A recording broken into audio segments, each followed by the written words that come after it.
All Yes, right, is it we up see. and running? Yes, we see your slides. Yeah. Wonderful. Thank you all for coming to my presentation today. My name is John Guo. I work at James Madison University in the United States for the state of Virginia. Today I'm sharing with you one of my research in progress projects that I think is very exciting due to various factors, but I will talk about them in just a second. But today I'm going to organize my presentation in the following sections. I will talk about the background, what motivated my research, and of course, what kind of a theory it was predicated on. And also I'll talk about the culmination of my endeavors in terms of theoretical developments. And then we'll talk about the multi-method research approach with some preliminary findings. Of course, this is an ongoing research. Therefore, a lot of these developments that I've obtained are malleable in terms of the form and shape and components. Therefore, I welcome you to jump in and chime in anytime you want. Of course, I will say after the presentation about what you think eligible as a valuable addition, or some components could be taken out of this model.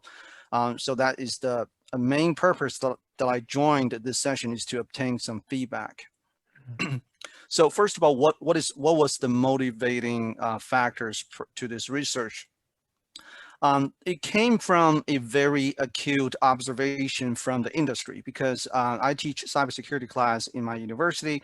So I constantly have opportunities working with cybersecurity consulting firms in Washington, D.C. and Northern Virginia, where what we call the intellectual hub of a global cybersecurity infrastructure. If you're thinking CIA, FBI, NSA, DOD, these government entities, they are physically located in Northern Virginia and Washington, D.C. area.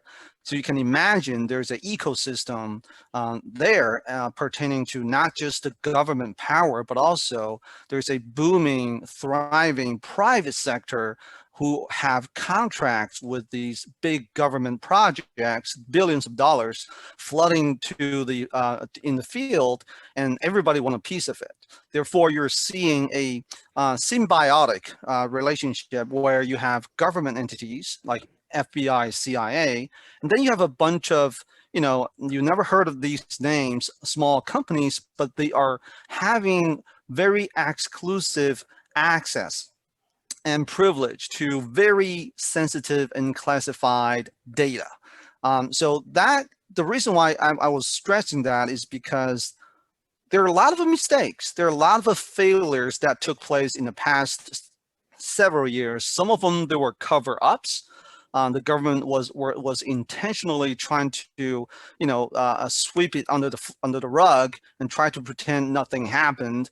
But some got out of the field, and news media is all over it. So there's a blend of both, momentum. But what I'm trying to look at is how can we learn better from these failures. So because of this acute observation, which motivated my research in the sense that how can we learn from our failures better?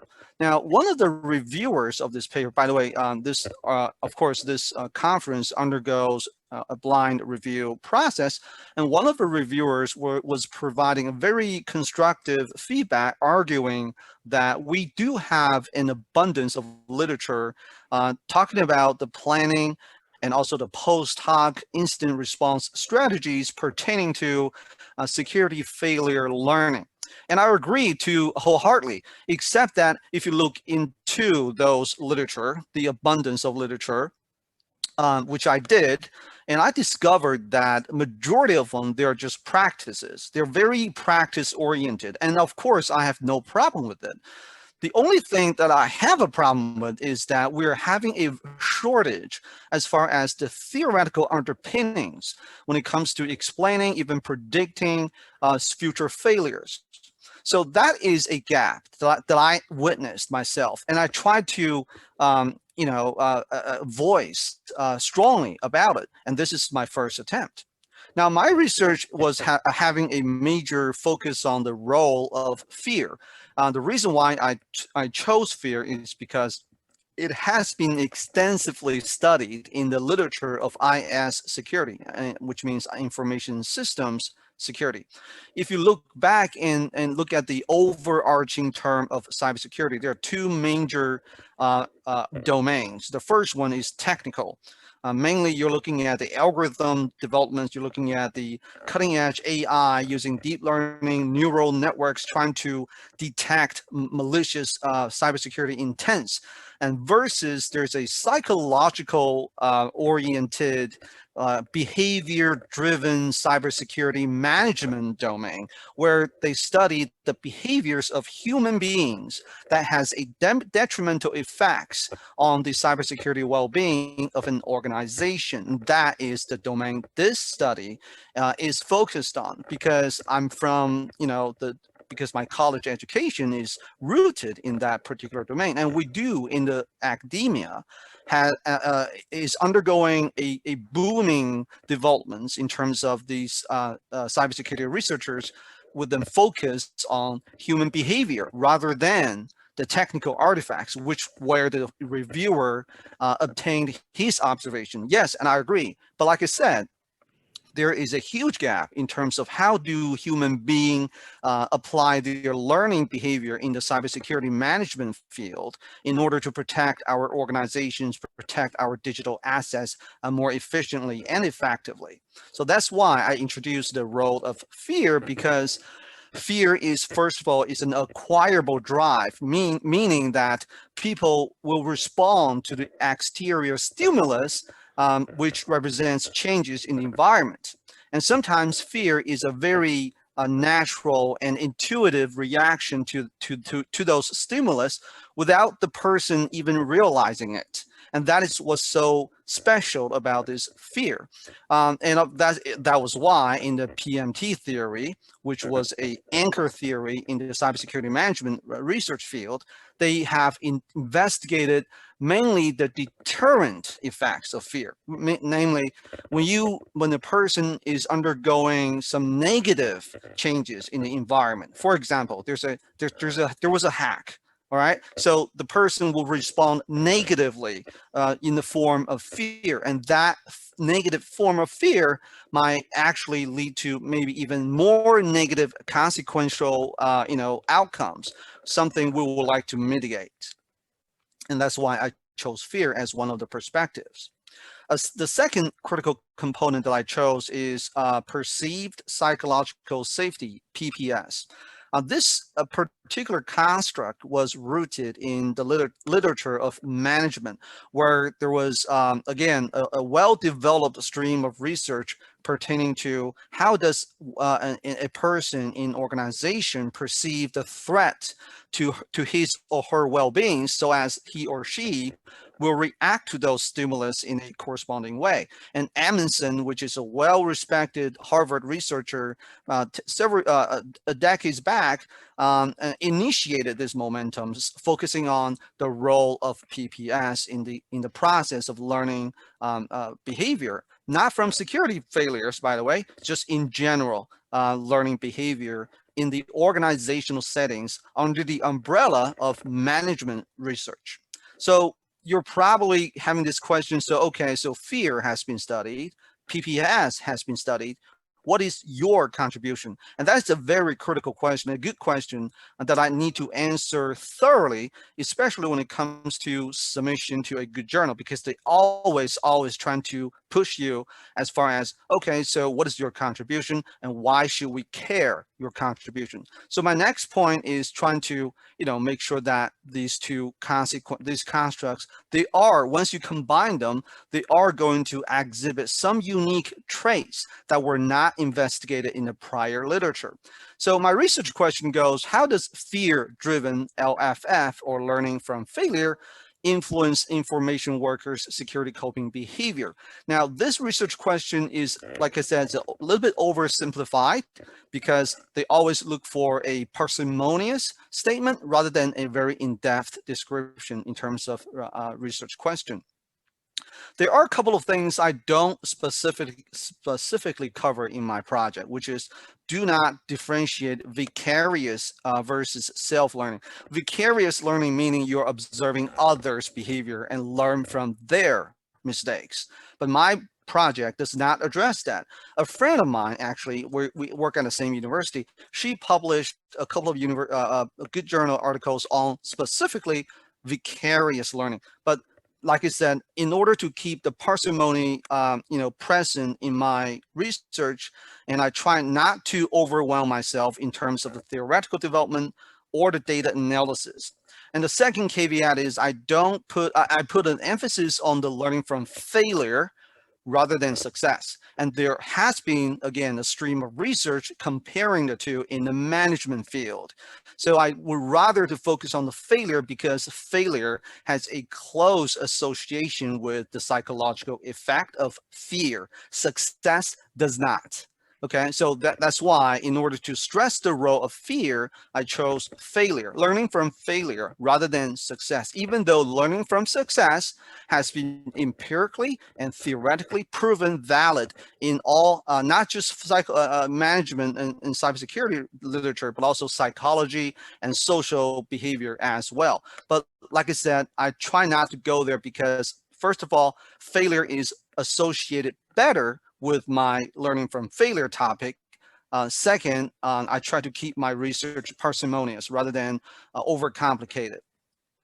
And like I said, fear is an acquirable drive, and that is rooted not from my own my own thinking, but has a deep history that goes way back in 1950s, where there was a bunch of Harvard University scientists. They tried to study how animals learn from the external changes. For example, they will apply electronic shocks on these albino rats, and based upon these stimulus, these rats will learn quickly how to escape from the compartment by applying a variety of apparatus. For example, be it a lever, a button, a sliding door, you name it. So these rats will learn quickly how to escape from danger once given a healthy dose of the electronic shock. Again, the amount of electronic shock should not endanger their life, but strong enough for these rats to detect there is a danger outside, and therefore the fear as an acquirable drive will kick in and modify their behavior, especially in terms of the learning. So basically, the scientists will compare the rats who do not undergo electronic shocks, learning the same tasks, versus those rats undergoing the electronic shocks. And guess what? The second group of rats, they learn much faster than the previous group.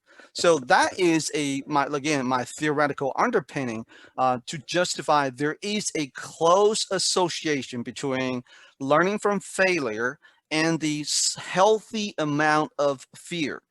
This is completely overlooked by the current literature. The current literature, like I said, the fear-induced functions, they were widely exposed and studied by MISQ, and ISR curations. MISQ and ISR are the top two journals in our fields.